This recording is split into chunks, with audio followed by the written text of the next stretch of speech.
Pois é, ô Ricardo, uma questão que voltou ao debate da campanha foi a da economia, né? Mas ela não voltou assim da melhor forma, não, né? Exatamente, Patrícia. As campanhas ficaram um tempo focadas na pauta moral e tal, tinham abandonado o tema econômico.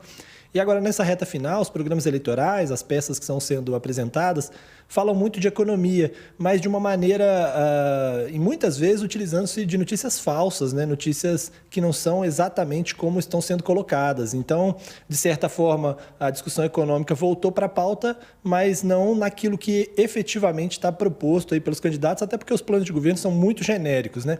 E aí, por exemplo, a campanha do PT usou na televisão ontem, uma peça dizendo que Bolsonaro pode acabar com o 13º salário, né? Que não é algo que está previsto. Bolsonaro nunca disse isso, que poderia acabar com o 13º salário. Houve até uma discussão em 2018, porque o vice dele, na época, Hamilton Mourão, falou dessa possibilidade e ele rechaçou isso na época. Então, assim, não há nenhuma discussão de que Bolsonaro possa acabar com o 13º.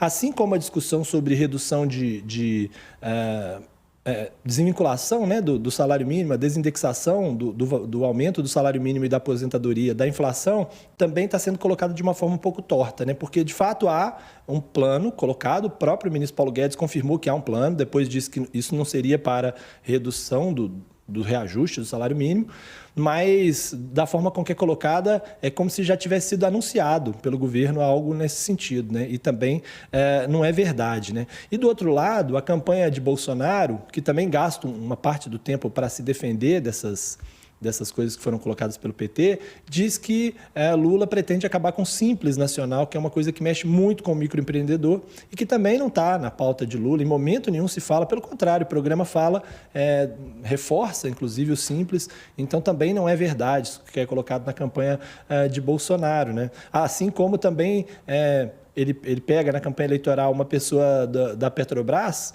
que teve descontos lá no fundo de pensão da Petrobras, para dar a entender ao eleitor que se Lula voltar, vai gerar um rombo nas contas públicas que vai exigir que se faça cortes nas aposentadorias, o que também não é verdade. Então, veja que a gente está discutindo um assunto que tinha mesmo que estar discutindo, que eu acho que é o principal problema do país, né, a gente já está vendo agora uma desaceleração da economia, né, os sinais de desaceleração de novo após um período positivo, mas infelizmente da pior maneira possível, né?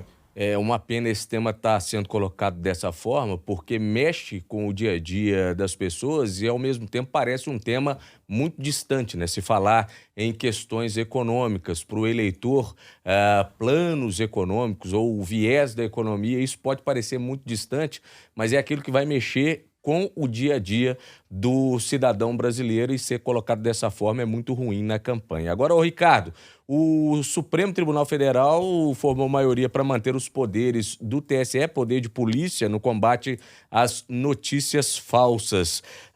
Como é que foi essa votação e como é que repercute essa decisão do plenário, hein?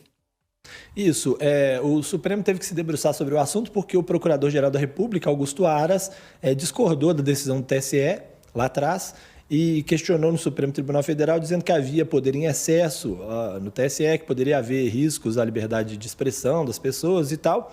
E aí foi para o Supremo, a votação foi concluída ontem, né, 23h59 de ontem, e apenas 2 ministros votaram contra o poder de polícia do TSE, ou seja, a favor do recurso de Augusto Aras, né? Foram justamente os 2 ministros indicados pelo presidente Jair Bolsonaro, André Mendonça e Cássio Nunes Marques, né?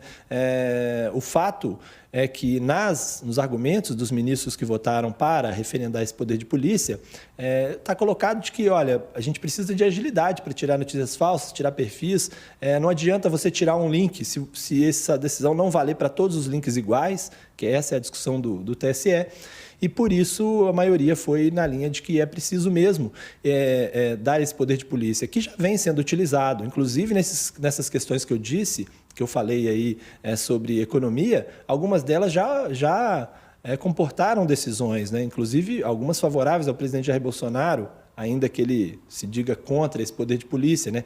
Por exemplo, vários integrantes do PT, aliados do PT, a própria PT, a CUT e alguns parlamentares tiveram publicações excluídas ao falar sobre a questão do salário mínimo e não poderão mais se manifestar sobre o assunto, né? A mesma coisa vale para o outro lado, e provavelmente essas peças que estão no ar, que estão apontando mentiras também dos planos dos candidatos, serão retiradas do ar em breve e com uma certa agilidade, porque esse poder de polícia está colocado. O fato é que a gente já falou aqui algumas vezes que o TSE não tem as ferramentas corretas para combater as notícias falsas na velocidade que precisa.